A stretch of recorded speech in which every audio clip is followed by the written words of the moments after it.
Hey everybody, Braden here bringing you a cheap opinion in politics, and today we're going to finally talk about Robert Mueller's testimony. Cybersecurity!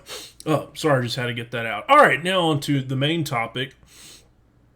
Not about a couple of days ago, President Trump tweeted about how Speaker Pelosi, Senator Chuck Schumer, the minority leader, and the majority leader, Mitch McConnell, have come to an agreement. And the agreement is spend, spend, spend. So the details of the plan, for those that didn't know, we were kind of coming up on our debt ceiling. Basically what that is, the U.S. government mandates a certain amount that we will spend, that we will borrow up to. And so we were coming close on hitting that. Mixed in with the fact that the government operates from October to September, and so we have to come up with new spending. So you also have to throw in the budget too, mixed into that. So we have two things going on. What this plan does that Republicans and Democrats are kind of coming together on. The debt as it stands right now is $22 trillion. Of course, usually if you ever do accounting, you put that number in red. And well, we're not trying to make this video depressing, so I decided to go with a different color. But we're $22 trillion in debt. Now, the plan will raise the debt ceiling past the November election of 2020. It will also do away with sequestration. For those that are unaware of what that is, back in 2011, this is a long time ago. Back in 2011, a group known as Tea Party, you might have heard of them. They were really big on the debt and it's out of control. And so they basically said, look, we're going to put if government can't come to a solution, we're going to put these budgetary caps in place. And so it was $55 billion on defense and $55 billion on domestic programs. There's $110 billion total that never really materialized because Congress would time and time again, whether it was a Republican or a Democrat, would continue to go and avert the caps. So with the 2 years that were left of those caps are being done away with under this plan. And then finally, everyone's favorite part, this plan will increase government spending, about $320 billion in new federal spending. For example, when it comes to our defense spending, we're at $716 billion. That will go up to $738 billion. I guess it's time to have some more, just in the nick of time too, because we keep losing more and more drones over in Iran. Those bastards. So that's really where we're at right now. A lot of conservatives are kind of pissed off about this plan because, there was take a little bit of wisdom from a guy a long time ago.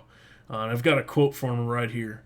The deficits under Barack Obama are the highest in America's history. Why is he bankrupting our country? That's a pretty interesting quote. Maybe this guy might want to decide to run for president one day.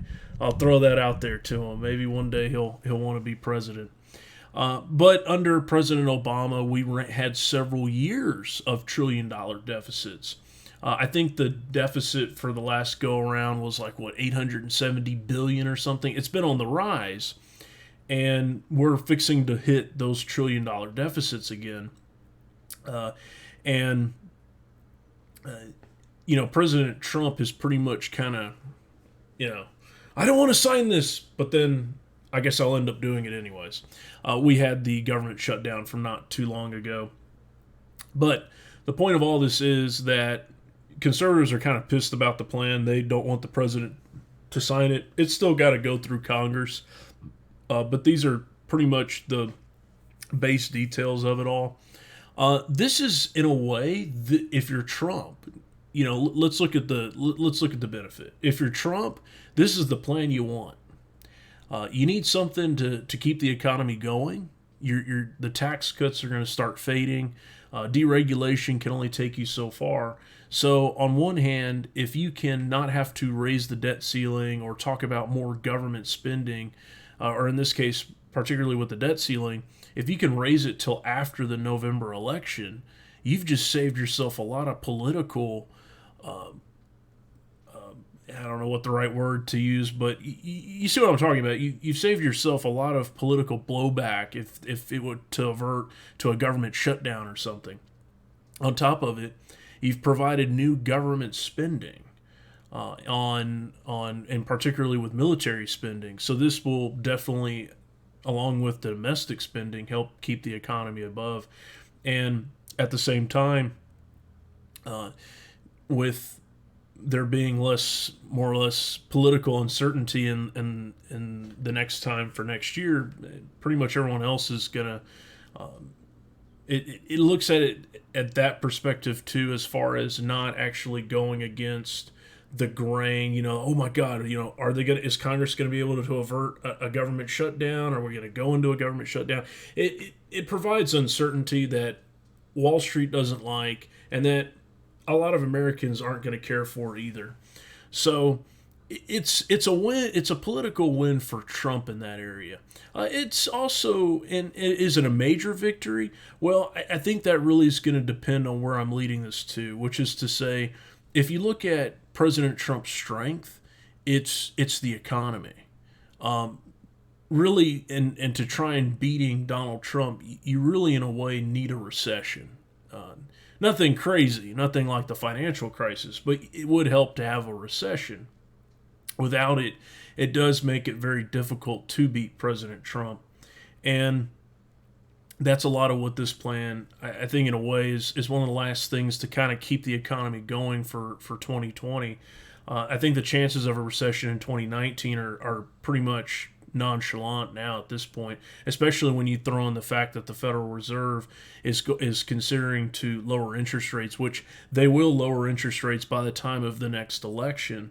So if you're talking about lower interest rates, you're talking about more government spending, and you've already taken away uncertainty in terms of the debt ceiling and the political football that usually comes about. This is actually, in a way, a pretty good win for Trump. Now, for Democrats, it's not a total bow down of. Like I said, it'll depend on how 2020 goes. If the economy is still relatively strong in 2020, I would say this is what did it. Then this is what really kind of put the nail in the coffin, kind of thing. But if you're Democrats, you're getting rid of sequestration, and on top of it, you are essentially increasing domestic spending. But not all progressives are on board. For example, Representative Ro Khanna, big progressive, he's hesitant on locking in the next president because the debt ceiling, again, wouldn't be addressed until after the November election. But that's kind of your point. As far as, overall, is this a good plan? Is this the right way to go? Is this great for the country? No, it's a crop plan. Congress at some point is going to have to figure out and get a control of its purse. If it doesn't, you can only run $1 trillion deficits for so long before it takes away from anything else we want to do. Infrastructure, education. Hey, more F-35s. There you go. That'll be fun. More drones maybe. But by continually borrowing more money, if we do ever normalize interest rates in this country again, which I think we're a ways away from that, but if we were to ever do it, it would be very costly for the federal government to raise interest rates. But anyways, that's pretty much the details of the plan. It looks as though it's gaining traction. Like I said, President Trump is planning on he's supporting the plan, at least for now. Of course, you know how that can change. It even threw my topic of today off because I was like, whoa, hang on, where is this coming? It kind of came out of nowhere for me. I wasn't even aware of this. I knew that the debt ceiling and so forth was going to be coming up pretty soon. But hey, if they can get this plan, like I said, I think it's a personal win for Trump. I think for Democrats, it's a win on doing away with the caps that they would see as unnecessary. And on top of it, it increases domestic spending. At the same time, overall, I think this plan's bad. It's going to essentially create these $1 trillion deficits that will continue to go up. And then adding more and more on top of the already $22 trillion debt. Because again, let's get back to our basics. And one of the things that I talk about is that if we can manage our deficits, we'll manage our debt.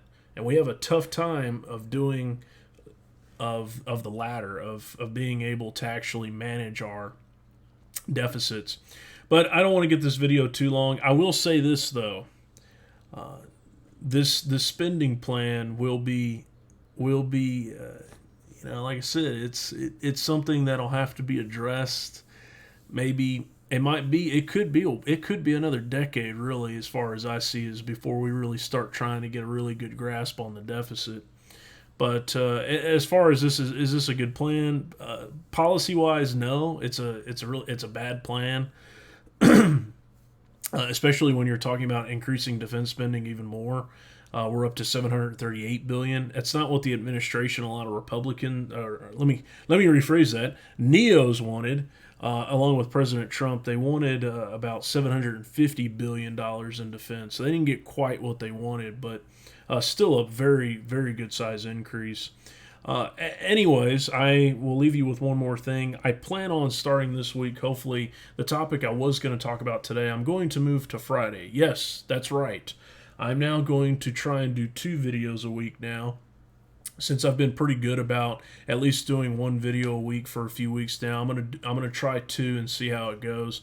And if I think it does pretty well, then I'll keep going with Wednesday, Friday for a while, and then I'll go from there. But anyways, that's where we are, spending today so we don't have to spend in the future. And that, my friends, is the reality of the world.